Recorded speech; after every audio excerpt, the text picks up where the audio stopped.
살아가면서 실수를 하지 않으면 참 좋지만 사실 돌이켜보면 우리는 실수가 없이는 살아갈 수가 없는 존재들입니다. 피지컬 AI 이야기할 때 초기에 그 주도권은 중국이었습니다. 올해까지만 하더라도 한국의 이런 물리적 AI 같은 경우에는 주목을 받지 못했죠. 그러다가 갑자기 현대자동차에서 희한한 로봇 하나를 소개를 하면서 갑자기 이제 2강 1중 체제로 이제 급변하게 되었습니다.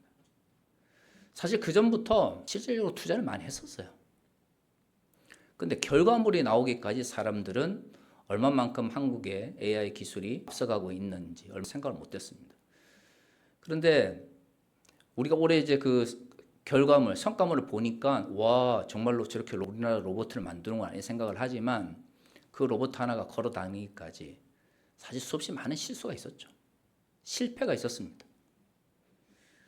로봇 하나를 만드는데도 실패가 없이 실수가 없이는 성장할 수가 없습니다. 저는 그런 의미에서 좀 더 한국 사회가 새로운 도전에 대해서 그래서 느끼는 실패와 좌절에 대해서 좀 더 여유를 가지고 용납할 수 있는 사회적 분위기가 돼야 된다고 생각을 하고요.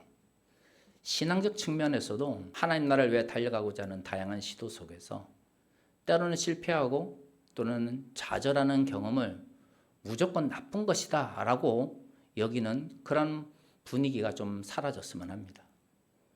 너무 번영신학이나 또는 영광의 신학 혹은 기복주의가 강하다 보니 실패하고 좌절하면 하나님을 향한 믿음이 없는 것처럼 혹은 신앙이 연약한 것처럼 여기는 이런 문화가 한국 교회에 있어요. 저는 굉장히 이거 잘못되었다고 생각을 합니다. 성숙된 믿음으로 나아가기 위해서는 처음부터 성공만 하고 좌절도 없이 달려간 게 아니라 때로는 어느 시점에서 잘못된 선택을 하고 그래서 실수하고 좌절하고 실패하는 경험을 통해서 우리는 성숙된 신앙으로 나아가게 되기 때문입니다. 구약시대는 그러지 않았을까요? 구약시대 사람들도 마찬가지입니다. 하나님께서 직접 선지자를 통해서 하나님의 뜻을 전달하시고 하나님의 영이 사람들을 움직여 삼손처럼 직접적인 신비한 능력이 나타났던 시대에도 하나님을 믿고 따랐던 하나님의 백성들은 실패하고 실수하며 때로는 좌절을 했습니다. 돌이켜보면 우리의 신앙생활 속에서 항상 올바른 선택만 하고 달려오는 사람이 어디 있겠습니까? 오늘 본문을 보십시오. 여호사밧이라고 하는 왕, 훌륭한 왕입니다. 우리가 지금 2주에 걸쳐서 역대하를 통해 여호사밧의 이야기를 살펴보고 있지만 사실 역대기 중에서 제일 평가절하되어 있는 왕 중에 한 명이 여호사밧입니다. 우리가 다윗이라든가 솔로몬과 같은 이들을 굉장히 높이 평가를 하다 보니까 두 사람 빼고 나면 유다 땅에 또 유다 왕 중에 훌륭한 왕이 없는 것처럼 여깁니다. 여호사밧의 삶을 살펴보면 그가 물질적 축복 그리고 정치적 축복을 받은 걸 생각하면 솔로몬만큼 큰 축복을 받았거든요. 그러니까 역대기에 기록되는 왕들 중에서 하나님께서 물질적인 혹은 정치적 측면에서 축복하셨다라는 말이 기록되는 사람이 그렇게 많지가 않아요. 직접적으로 기록되는 사람.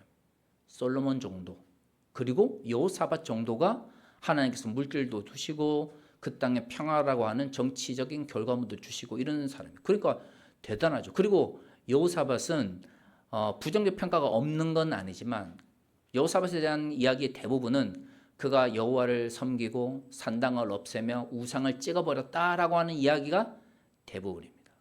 더구나 오늘 이야기를 살펴보면 거기에 더 나아가서 여호사밧이 어떤 식으로 정치를 행했는지 그리고 그 정치가 하나님에 대한 신앙을 기반으로 했는지에 대한 이야기가 오늘 있거든요. 그가 얼마만큼 그 사회가 공정한 사회가 되기를 원했는가를 보여주는 예시가 오늘 우리가 읽은 본문의 이야기예요.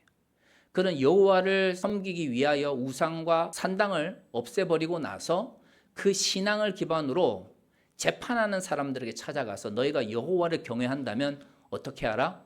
공정하게 재판할 것을 요구합니다. 왕으로서. 진짜 훌륭하지 않습니까? 딱 보면 그가 정치하는 동안, 그가 왕으로 있는 동안 평화가 넘쳤다라고 하는 긍정적 평가뿐만 아니라 그가 신앙적 측면에서 얼마만큼 야훼 하나님, 자신의 민족 신으로서 야훼 하나님을 섬기기 위해 노력했는지, 그런 것들뿐만 아니라 그 사회가 얼마만큼 공정하고 평등한 사회가 되기를 원했는지까지도 오늘 본문에서 기록되어 있어요. 그런데 이렇게 훌륭한 여호사밧, 정말 거의 위인에 가까운 이 여호사밧인데, 이러한 일을 하기 전에도 여호사밧은 실수를 합니다. 오늘 우리가 읽은 본문은 이렇게 이야기하죠.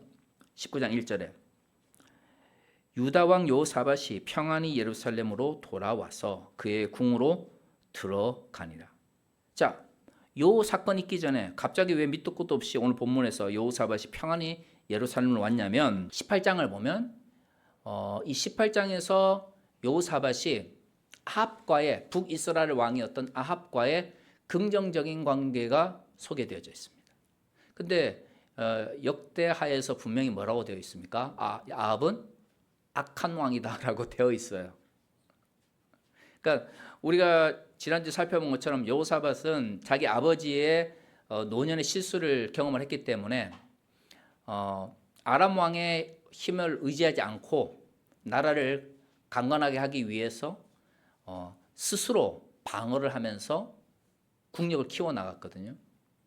그리고 웬만하면 주변 나라들과 편안하게 지내기 위해 평화를 지키기 위해 노력을 했습니다. 남유다 왕이 아무리 선과 정의로 통치를 하고 그 다음에 하나님께서 그 땅에 평화를 주셔가지고 정치가 안정이 되고, 그런데 북이스라엘과 관계가 안 좋아요.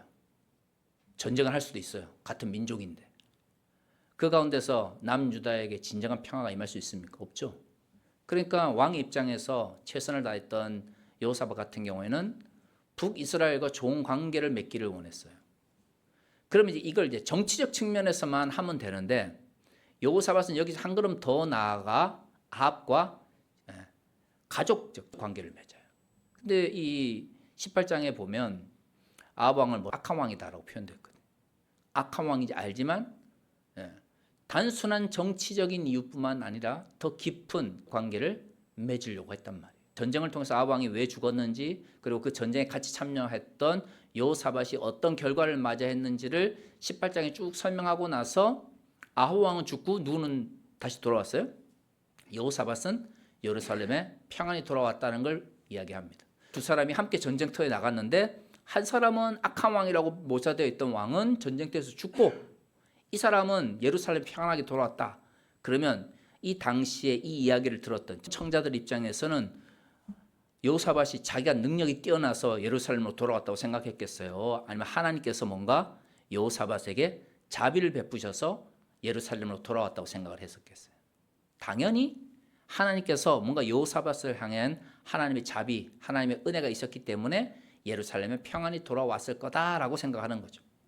그런데 어떻든 그가 아합 왕, 즉 악하다고 표현되어 있는 아합 왕과 깊은 관계를 맺기를 원했던 이 왜곡된 마음에 대해서는 하나님께서 분명히 경고를 하실 필요가 있었던 거예요. 그래서 오늘 우리가 읽은 이 본문의 말씀 19절에 유다 왕 여호사밧이 평안히 예루살렘으로 돌아왔어요. 그래 그 궁으로 돌아갔더니 하나니 아들 선견자 예후가 나아가서 여호사 왕을 맞아 이르되 왕이 악한 자를 돕고, 아예 대놓고 이야기하죠. 아합은 어떤 왕이에요? 악한 왕이에요. 근데 그 악한 자를 도왔다는 거죠. 여기 표현 자체가 단순히 정치적으로 그냥 평화를 유지하기 위해서 전쟁을 하지 않도록 해서 좋은 관계를 맺으려고 했던 게 아니라 그가 잘 되도록 어떻게 했다는 거예요? 악한 자가 잘 되도록 하나님의 축복을 입은 자가 도왔다라는 거예요. 여기에 대해서 어떻게 하는 거예요? 하나님께서 질책하시는 거죠. 여호와를 미워하는 자들을 사랑하는 것이 옳으니까.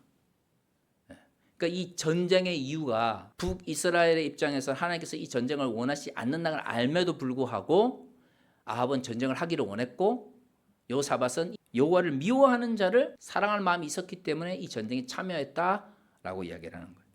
그러니까 전쟁 자체보다 지금 이 선견자라고 말하는 예후가 비판하는 건 뭐예요? 전쟁에 참여했다가 문제가 아니라 이 전쟁이라고 하는 형식으로는 나타났지만 궁극적으로 이 전쟁에 참여했던 동기가 뭐예요?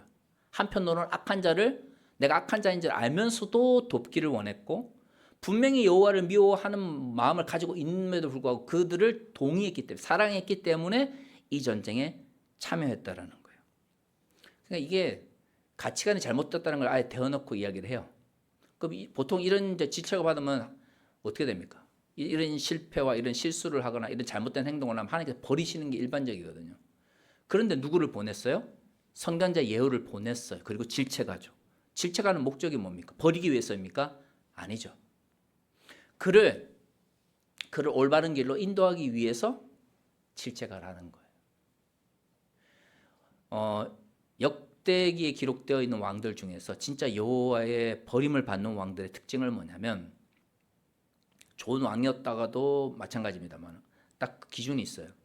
선견자들은 또는 선지자들은 항상 하나님의 뜻을 받아서 왕에게 가서 옳은 이야기를 합니다. 왕이 듣기 싫어해도 불구하고 항상 옳은 이야기를 해요. 그런데 하나님의 축복을 누리는 사람들은 그 비판적인 이야기에 귀를 기울여요. 그리고 그 길에서 돌이키죠. 그러니까 실수하고 실패하는 건 좋은 왕도 악한 왕도 다 똑같습니다. 그런데 어떤 왕들이 좋은 왕들이냐면 자신의 실패와 실수가 있었을 때 어떻게 해요? 그걸 인정하는 사람. 그게 큰 용기를 필요로 하거든요. 그리고 돌이키는 사람. 여호사밧의 아버지는 그러지 못했잖아요. 좋은 왕이었는데도 노년에 자신의 잘못에 대해서 질책을 하니까 선견자를 어떻게 했어요? 감옥에 집어넣어 버렸어요. 여호사밧은 아버지와 같은 잘못을 저질렀고 비판을 받았지만 그는 이 이야기를 보면 3절에 그러나 왕에게 선한 일도 있으니 이는 왕이 아세라 목상들을 땅에 없애고 마음을 기울여 하나님을 찾음이니라 하였더라. 여기에 보면 이 선견자 예후가 당신이 나쁜 일을 행했지만 하나님께서 당신의 좋은 것을 기억하고 계십니다라고 이야기하고 나서 이 여호사밧의 잘못을 용서하셨는지 아니면 뭐 어떻게 용서할 것인지 아무 이야기가 없어요. 예후는 딱 두 가지 사실, 당신은 나쁜 행동을 했지만 또한 하나님께서 기뻐하시는 좋은 행동도 했습니다. 이 두 가지만 딱 이야기를 해요. 그런데 이 이야기가 있고 나서 바로 역대하 저자는 뭘 기록하고 있냐면 여호사밧이 이 비판과 하나님의 말씀을 듣고 어떻게 행동했는지를 보여줘요. 이게 이제 제일 중요한 거죠. 그는 아세라 목상이나 산당을 없애고 나서 단순히 종교적 측면에서만 야훼 하나님을 바로 섬기고자 한 게 아니라 그걸 하고 나서 우리의 사회가 하나님의 공의와 정의로 바로 서야겠다라는 생각을 했고 그래서 뭐예요? 요즘식으로 말하면 사법개혁을 한 거예요. 돈 먹은 놈들, 권력 있는 자들을 위해서 재판을 굽게 한 이들 이런 사람들 다 그런 사람들 찾아가서 여호와께서 기뻐하시는 공의와 정의로 재판을 해라. 그것이 너희가 하나님께 너희 믿음을 표현하는 방식이다 라고 그 신앙의 문제를 사법의 개혁의 문제로 연결시켜서 이야기를 하는 거죠. 그게 여호사밧의 행위로 나타나죠. 실수를 했느냐 실패를 했느냐 보다 중요한 건 그가 그것을 통해서 무엇을 배웠고 그것을 그런 실수나 실패를 반복하지 않기 위해서 그가 얼마만큼 노력했느냐가 더 중요합니다. 그런데 우리 사회가 너무 성공지상주의로 가다 보니까 이런 실패와 실수, 좌절에 대해서 용납하는 분위기가 약해요. 전 이건 한국 사회가 반드시 앞으로 풀어야 될 숙제라고 생각합니다. 그런데 이게 한국 사회뿐만 그런 게 아니고요. 한국 교회도 그래요. 마치 한번 실패하거나 좌절하거나 혹은 뭐 일을 하다가 내가 원하는 대로 되지 않으면 마치 믿음이 없어서 안 된 것처럼 자꾸 몰아가요. 만약 그런 식으로라면 여호사밧은 지금 하나님께 버림을 받아도 벌써 버림을 받았어요. 그런데 그 이야기를 듣고 돌이킨 여호사밧에 대해서 하나님께서 용서하시잖아요.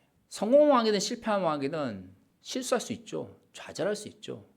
중요한 건 실패와 좌절 그 이후예요. 그 이후에 그가 어떤 행동을 했느냐가 반복하지 않기 위해서 무엇을 했느냐가 더 중요한데 우리는 자꾸 이 부분에 대해서는 보지 않으려고 합니다.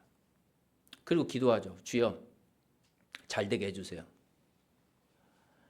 잘 된다라고 하는 그 표현 속에는 실패와 좌절을 경험하지 않는다는 의미가 담겨서는 안 됩니다. 우리가 하나님께 그 일용할 양식을, 경제적 풍요를, 그리고 우리의 삶을 영위할 수 있는 물질적 토대를 기도할 때는 실패와 좌절 없이 그저 내가 하는 일마다 다 잘되게 해달라고 기도는 할 수 있겠죠. 근데 그렇게 되지 않았다고 해서 하나님 뜻이 아니다라고 말하는 것은 오히려 하나님의 뜻을 내가 원하는 방식대로 조정하려고 하는 잘못된 거예요. 실수할 수 있고 실패할 수 있고 좌절할 수 있습니다. 때로는 내가 계획했던 것이 안 될 수 있어요. 그게 중요한 게 아니고요. 그래서 내가 지금 실패와 좌절 속에 그냥 머물러 있느냐, 포기하고 앉아 있느냐, 아니면 나의 잘못을 돌이키면서 다시금 하나님께서 기뻐하시는 일을 하기 위하여 일어나느냐, 이게 중요한 거죠. 우리가 여호사밧보다 더 뛰어난 사람입니까? 우리가 여호사밧보다 더 위대한 업적을 남긴 사람입니까? 그렇지 않잖아요. 그런데 여호사밧도 실패하고 실수하고 그리고 돌이키고 또 하나님께 나아가고, 그렇다면 우리 하나님은 실패한 우리, 좌절한 우리, 실수한 우리를 보시고 다시금 일어나 달려갈 수 있도록 우리를 붙잡아 일으키시는 분이라고 하는 확신을 가져야죠. 여호사밧을 보면서 이 모습이 우리의 모습이 되어야겠다라고 확신을 가져야지, 왜 나는 실패하면 안 된다라고 하는 잘못된 생각을 가집니까? 사랑하는 성도 여러분, 우리가 살아가면서 실수할 수 있고 실패할 수 있고 좌절할 수 있습니다. 하지만 믿음의 역할은 무엇입니까? 믿지 않는 이들은 그 실패와 좌절 속에 그냥 머물러 있을지라도 우리는 우리를 인도하시고 우리를 용서하시고 다시금 이렇게 세우시는 하나님의 능력을 바라보며 그 자리에서 바로 일어나 다시금 앞으로 달려나가야 하지 않을까요? 우리 모두 그 하나님의 능력을 우리 삶 가운데서 경험하며 살아가시는 하나님의 성도들 되시기 바랍니다. 다시 하겠습니다.